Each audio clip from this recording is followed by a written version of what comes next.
13 on your side, flooded homes, submerged vehicles, and impassable roads. Yeah, these are just some of the conditions you might have to contend with this morning after storms swept through West Michigan overnight. We've got what you need to know before you walk out the door this morning. Plus, caught on camera, a West Michigan fire rescue after two hotels caught fire just hours apart. And recovery in Union City as the community continues to rebuild. How you can help. It's Wednesday, March 11th. 13 on your side starts right now.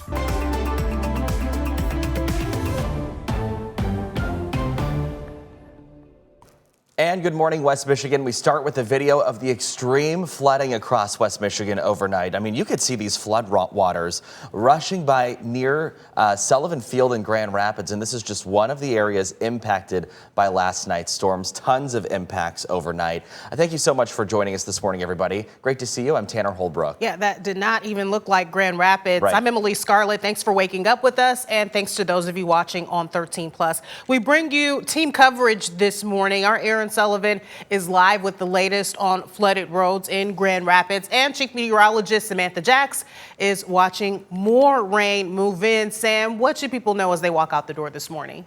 What they should know this morning is that for the most part, our risk for severe weather, and I'm talking damaging wind gusts, hail coming down, tornadic activity is behind us. But we do still have some non-severe thunderstorms in the forecast, which will continue to add to the rainfall totals that we already have across the region. A flood watch remains in effect until 11 a.m. because of that, issued by the National Weather Service early on this morning. Some of the flood alerts that we did receive were substantial, as well as some of those rainfall reports across the area.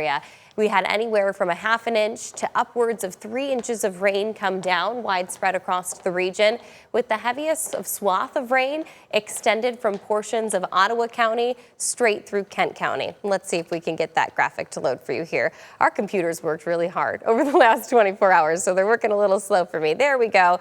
And this is just a radar estimated report here. From the National Weather Service, we've seen some reports of nearly 3 inches of rain that came down in Jenison, Walker at 2.5 inches of rainfall, Marne at nearly 2 inches of rain as well.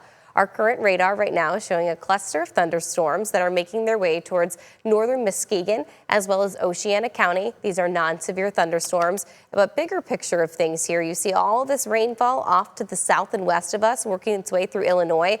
That still is subject to move towards West Michigan in the coming hours, bringing us anywhere from another quarter to half an inch of rain throughout the morning hours. In my extended forecast, we will continue to track how much rain is expected throughout the rest of today, as well as our chances for snowfall in the near future. Thanks, Sam. We've been getting reports of flooded streets from the lakeshore to Kent County. I mean, we've seen cars that have been submerged, homes even flooded, and right now we know crews have been working throughout the night and throughout this rain to clean things up. 13 on your side's Aaron Sullivan is joining us live right now with an update before you head out the door. Aaron, good morning to you. Where are you and what have you seen so far? Good morning to you both. Well, we're in Northeast Grand Rapids right now. We are on Carrier Creek Boulevard, right off Diamond Avenue, and it looks like it snowed overnight. But no, this isn't snow. This is all hail. Now, you can see some of these cars that are parked on this road right now were obviously submerged overnight because some of these cars have been lifted up off of its parking spot. Some of the wheels are even on the grass. So we can clearly see that, you know, all of this hail from the Northeast Grand Rapids area kind of flooded all down here. So this is super wild looking. Like I said, it looks like it snowed, but this is 100% hail here. We have some video from areas in West Michigan overnight as well. Several feet of water surged in both Grand Rapids and in Holland. Cars were stuck and submerged on I-196 as well as Lake Michigan Drive.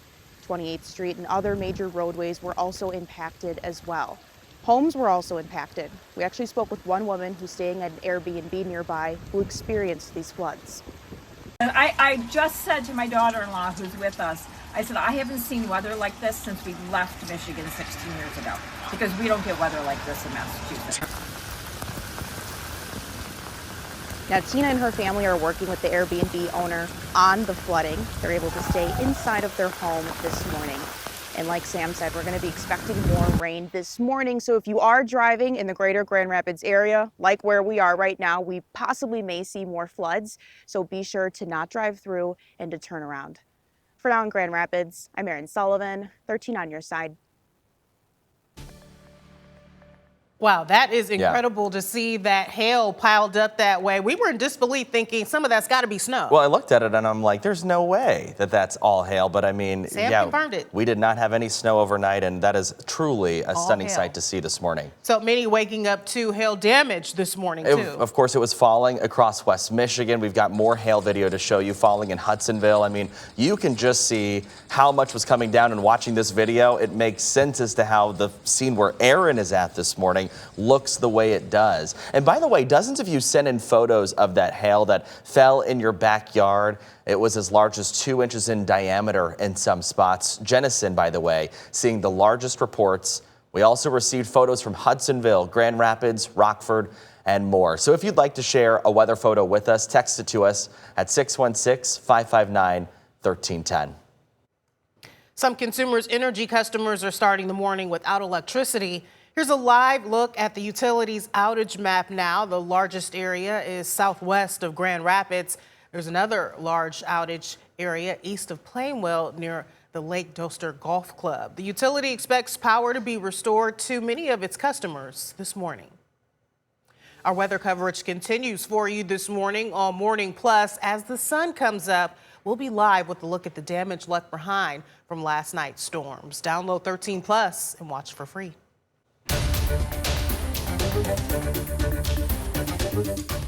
It is 5:06, breaking news this morning. An entire village, the village of Ravenna, under a boil water advisory right now. So this is after a water main break was reported on Adams Road.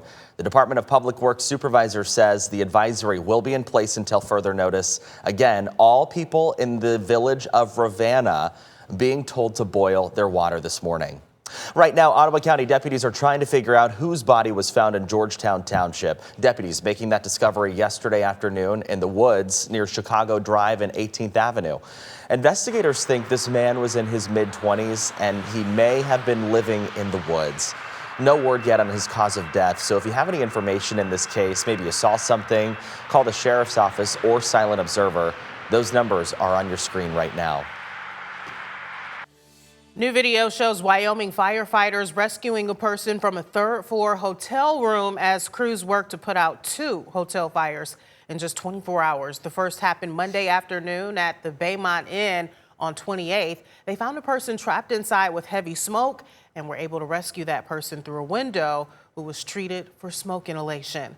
Less than 24 hours later, and roughly a quarter mile down 28th, crews responding to a fire at the Budgetel. An employee was taken to the hospital. That fire was later determined to be intentionally set, and a suspect has been arrested. It is a good time for a morning pick-me-up at 5:08. The community continuing to rally around hardest hit Union City over the weekend after it was devastated by an EF3 tornado. Yesterday, Portage Public Safety brought its service dog to the area. This is a photo of Flora and her handler, Portage firefighter George Face. He's a Union City High School graduate. He took Flora to Union City schools yesterday to provide some comfort to students as they returned to class after Friday's storms. Flora was joined by other therapy dogs from Calhoun, St. Joseph, and Branch counties. The pups also visiting with volunteers. I mean, we've seen those images over the last couple of days. I mean, right there in one of the hardest hit areas that looks like right off of Prairie Rose Lane in that last picture. And you just see those dogs providing a little bit of a bright spot, right? And I think that's all it takes right now for some of those folks going through the toughest times. Yeah, it's almost magical, the effect that dogs can have on people and just that calming nature sometimes. I know that added just a little bit of brightness to their day. Yeah, absolutely. One thing that made me happy last night was seeing that they did not have additional tornadic activity between the 94 corridor and the state line. While we did see other elements of our severe weather threat play out, we had hail come down for a large portion of West Michigan, as well as some flooding. Taking a look at video sent in from former Chief Meteorologist George Lessons, East Grand Rapids roads completely flooded there. How much longer we are expecting rainfall chances to last for, coming up here shortly.